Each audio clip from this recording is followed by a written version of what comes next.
We're gonna have a good one? Yep. Let's do it. Let's do it. Yep. Good one. So this is actually 22 years overall for me. I started when I was 14 years old in high school, so in 1999.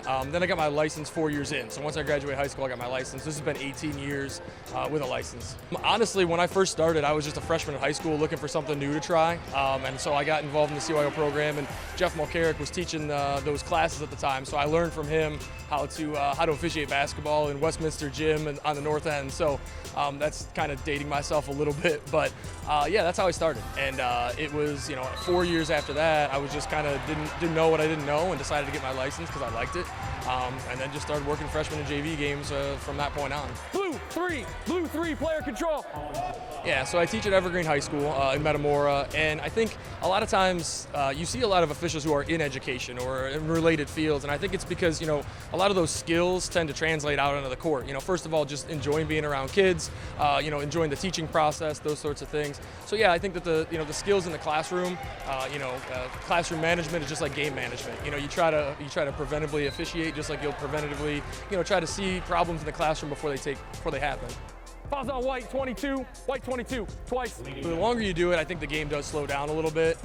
One of the biggest differences, I think, is my style of game management has evolved to kind of allow basketball to happen, and that's one of the biggest misconceptions I think that a lot of times players and coaches and fans have, is like what our role is in the game. And for me, it's to facilitate a smooth game. We want basketball to take place. So if we can let something go and let basketball happen, and there's no advantage or disadvantage, like that's kind of, I think, more advanced as far as officiating goes. Come on in white, come on in blue. Dealing with coaches and fans, I think, by the time I've gotten this far, I think I have a pretty good grasp on that. But I think the most difficult thing is that misunderstanding that I mentioned earlier, where, I think fans just don't know why we're there. A lot of them think we're there to blow the whistle as often as we can. And for me, a good game for me is a game where I don't blow my whistle that often, where basketball happens in front of me.